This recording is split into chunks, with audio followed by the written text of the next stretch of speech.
Hello there, adventurers, and welcome to Wally DM. Today our adventuring party is traveling down a corridor that begins to be filled with the sounds of ticking clocks. It gets louder, and then 20 to 30 feet later, it opens up into a room that has 6 grandfather clocks. Now this is a trap that was published in White Dwarf Magazine in 1977, so it's going to be fun to see if we can make this trap work for today's Pathfinder or Dungeons & Dragons 5th edition. Now the adventuring party could just continue down the hall and never trigger a trap, but then they're not going to discover the rewards and the setbacks that's going to be provided by the grandfather clocks.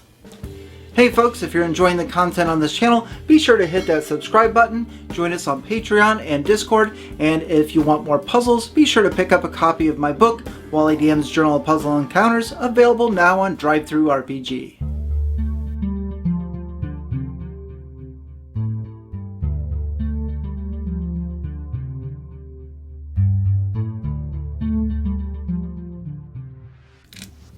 So the setup for this trap is that our adventuring party is going to be entering from this corridor to the west, and they're going to be traveling east.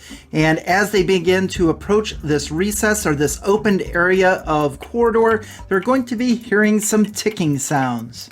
And of course, as they approach and they get closer, the ticking is going to intensify. And in fact, you can even allow them a perception check as they get closer, or take a passive perception score to be able to determine that they hear more than one clock ticking. Now, as they enter this recess of the corridor, they're going to see 6 different grandfather clocks. Now, the face of each clock is doing something different. We'll go over those one by one, but other than that, each one of them looks identical. Where the pendulum would be is a solid color, and it has a handle, or you can have maybe a keyhole, and perhaps the adventurers had found a key at a previous time, and this is where they can use the key to unlock the cabinet where the pendulum would be swinging. Now again, if the players decide to just bypass all the clocks and keep going, they can do so, and they have successfully circumvented the trap. But of course, we're going to rely on the character's curiosity, so let's take a look at each of the faces of the clocks one by one.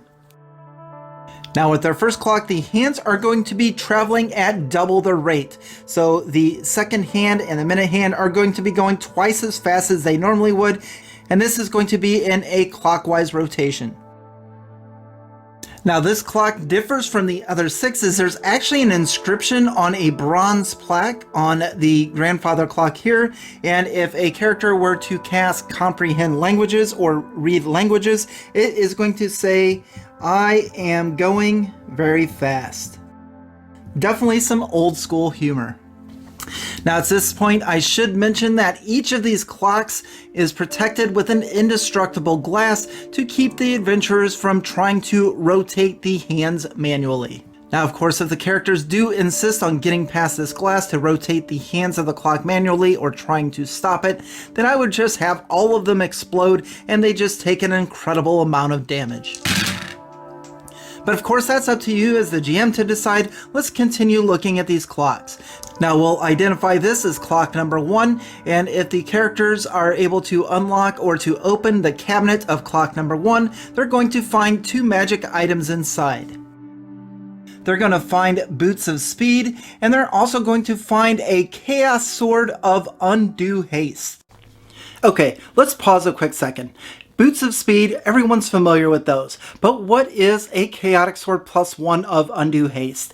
Well, the article actually states that whoever has it, it is a cursed item, and they will begin running at top speed looking for monsters to fight.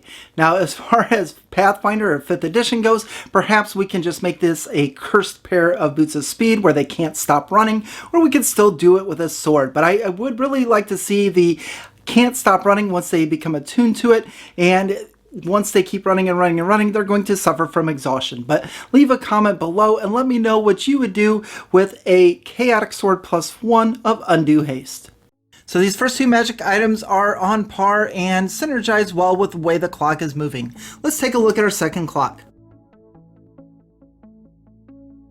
Now clock number 2 is moving at normal speed, but it is moving backwards at normal speed, so it is rotating counterclockwise.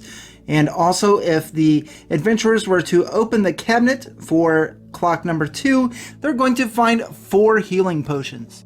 So far, our adventurers are very lucky with our trap. They only found the cursed sword. Other than that, they have found a few magic items. Now let's take a look at clock number 3. Now, clock number 3 is not moving at all. The hands are not moving forward or backwards at any speed, so this clock is stopped entirely.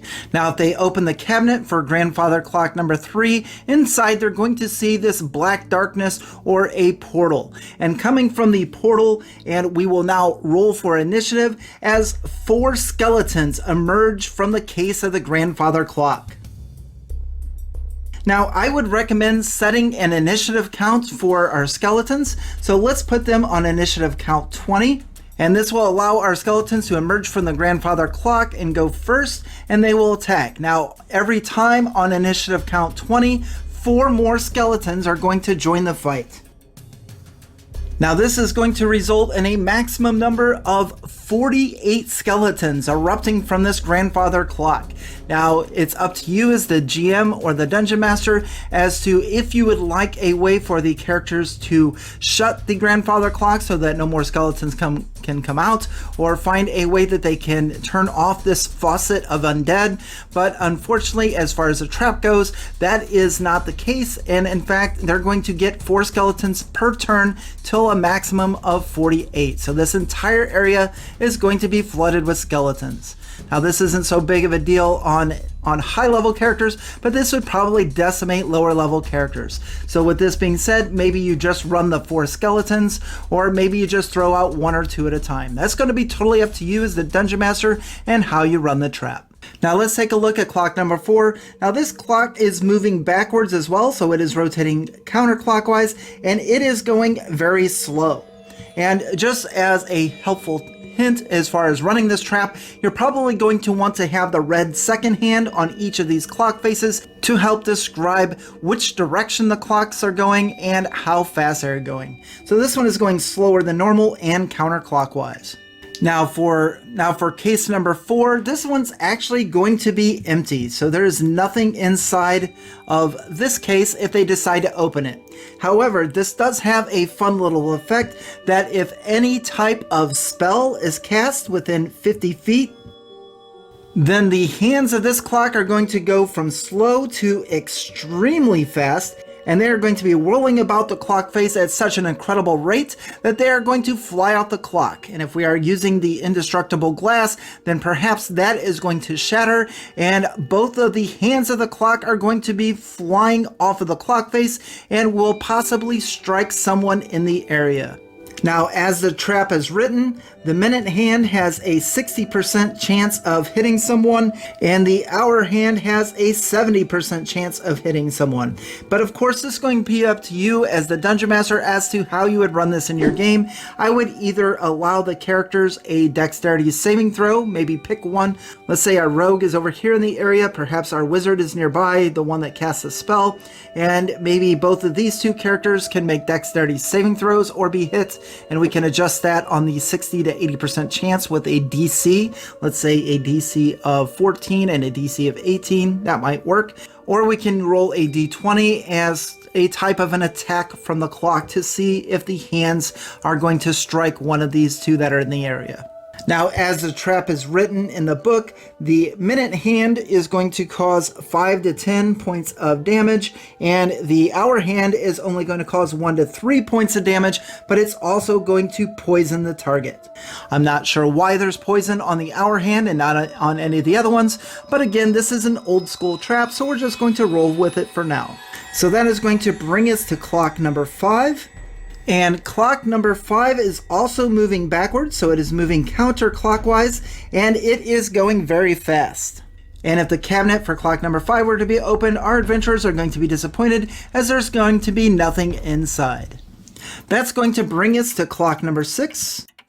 Now this is actually the only grandfather clock that is actually trapped when the door opens. So if this cabinet is open, that's going to set off our trap. Now, when this trap is triggered, it's not stated in the book, but I'm going to add that's going to give off a loud bell sound from the clock, maybe even ring a few times. And what this is going to do is this is going to collapse part of the ceiling. So this is going to cause a lot of rock and rubble to fall, and as per the instructions of the trap, there is going to be a 60% chance of hitting someone in the area. So again, I think we should probably go to a dexterity saving throw, perhaps a DC 15 or whatever you feel comfortable with, in order for these characters to dodge out of the way of the falling rubble and the ceiling. Now, grandfather clock number 6, although it has caused some damage that's going to engulf anyone in the area, it does give us some of our best treasure. And the loot that is going to be inside here is going to be a casket that has a total of 20 platinum pieces. Also inside this is going to be a helm of stasis. So what is a helm of stasis? Well, in this old school magazine, it is actually a special device with an actuator button which will freeze 1 to 6 beasts or monsters or beings, but not undead, right in their tracks. So it's going to give off some type of a paralysis or a hold monster or hold person effect. And I will leave that up to you as the Dungeon Master as to how this hold or paralysis will work in your game. Now, after all of our cabinets have been opened, there's not going to be any more effects. All of our traps have gone off. So now our adventuring party, should they survive the onslaught of undead skeletons, can continue on through the corridor. What I like best about this trap is that if the characters decide to ignore all of the grandfather clocks and keep on going down the corridor, then none of the traps are going to trigger at all.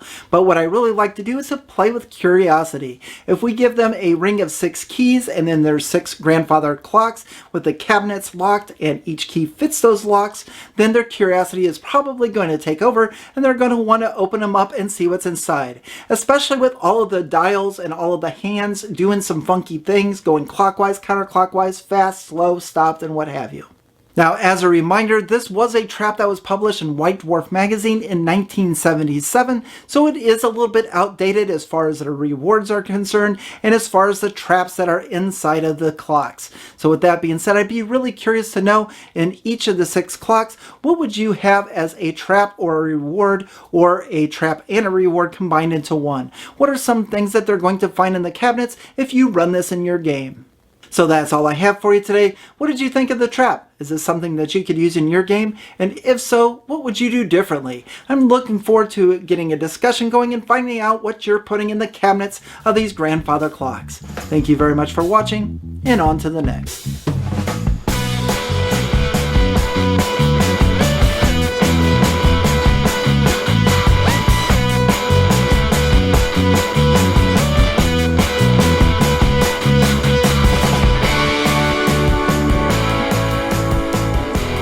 Okay, I have a couple more seconds, so I thought I'd pose this question because it really fascinates me.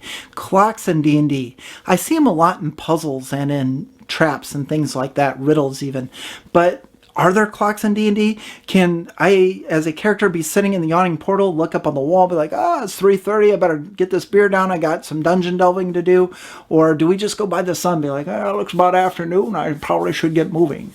I mean, seriously, really curious. I could see it in Eberron, Ravnica, Strixhaven, somewhere like that, where they actually keep time and they have clocks and pocket watches and things like that. But time in like the Forgotten Realms and fantasy settings, I'm just really curious about them. Do they have a 12-hour clock with AM PM? Do they have a 24-hour clock? Let me know in the comments below. Do you use clocks or time in your D&D adventure? Have you put any thought into it? Just really curiosity. And speaking of which, I'm out of time, so we'll catch you in the next video. Thanks for watching.